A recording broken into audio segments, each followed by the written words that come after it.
Hello friends, स्वागत है आपका। आज हम देखने वाले हैं बहुलक किस प्रकार से बनाए जाते हैं। बहुलकों में विशेषतर नाइलॉन, रेयॉन, टेरिलीन और पॉलीथीन किस प्रकार से बनाए जाते हैं उनके बारे में हम अध्ययन करेंगे और देखेंगे किन किन अणुओं से मिलकर ये बनाए जाते हैं और उसके बाद इनका क्या उपयोग होता है। तो आइए सबसे पहले हम देखते हैं नाइलॉन डबल सिक्स के बारे में।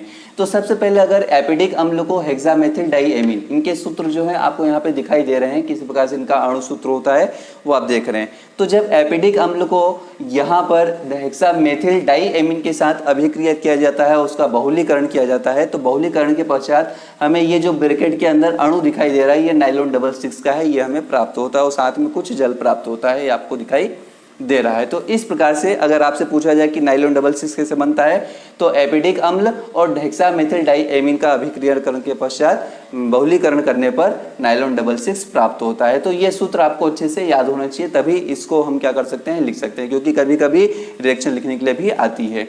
तो इसका जो उपयोग होता है वो हम देख लेते हैं।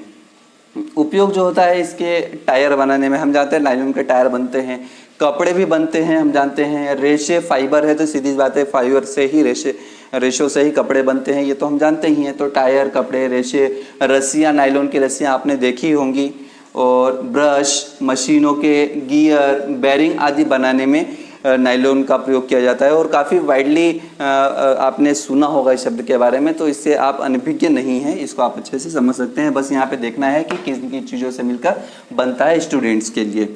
अब अगला जो है यहाँ पे रेयॉन है। रेयॉन किस प्रकार से बना जाता है, तो यहाँ पे देखिए सेलुलोज NaOH प्लस CH2, कहने का मतलब ये सेलुलोज जो होता है वो पेड़ पौधे से प्राप्त होता है। पेड़ पौधों से हमें क्या होता है, डायरेक्ट पेड़ पौधे नहीं, यहाँ पे जो होता है कागज की लुगदी जो होती है, कागज की लुगदी से सेलुलोज और उसके अंदर अमोनियम हाइड्रोक्साइड का जलीय विलयन और साथ में कार्बन डाइसल्फाइड जब इसके अंदर प्रवाहित की जाती है तो सेलुलोज का विलयन हमें प्राप्त होता है। इस सेलुलोज के विलयन के अंदर हमें डाइल्यूट H2SO4 हाइड्रोक्लोरिक एसिड जो यहाँ पे H2SO4 जो होता है हाइड्रोक्लोरिक एसिड HCl होता है, इसका तनु सल्फ्यूरिक एसिड होता है, इसको मिलाया जाता है।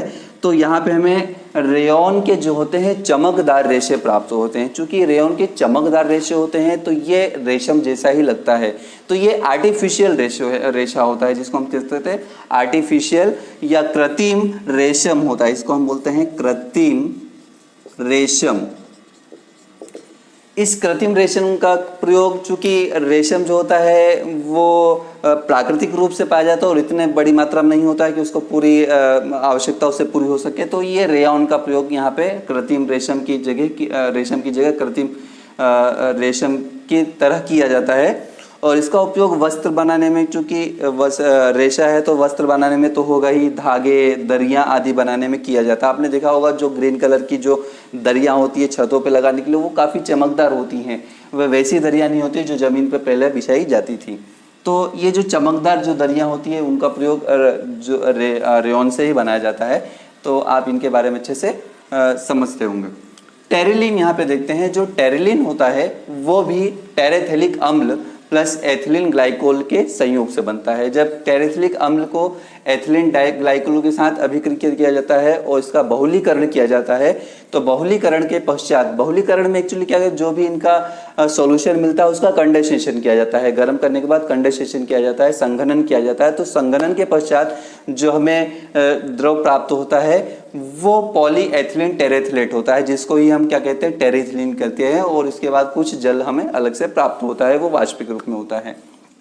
तो उपयोग इसका जो होता है, सीधी सी बात है, ये सभी क्या है, बहुलक हैं, रेशे तो होते ही हैं, तो इनका उपयोग कपड़े बनाने में, नावों की पॉल बनाने, पैराशूट, कपड़े में जो हम कह सकते हैं जो बरसाती कपड़े होते हैं वो बनाने में, नावों की पॉल, पैराशूट, बेल्ट, चुंबकीय टेप, फिल्म, जो कैमरे की फिल्म होती है वो फिल्म बनाने में इनका प्रयोग किया जाता है। तो ये सारी चीज़ें आपने देख रखी होगी, लेकिन ये कैसे बनता है ये ज़्यादा जरूरी होता है आप स्टूडेंट्स के लिए। तो आप लोग इसको देखें कि किस प्रकार से इनका फॉर्मूला है और किस प्रकार से इनको आपस में मिलाया गया है, क्योंकि ये अक्सर पूछ लिया जाते हैं। नायलॉन के बारे में अक्सर पूछ लिया जाता है, रेयॉन, पॉलीथीन के बारे में अक्सर पूछ लिया जाता है, और पूछा तो सब जाता है, लेकिन आपको यहाँ पे ध्यान सभी के बारे में देना है।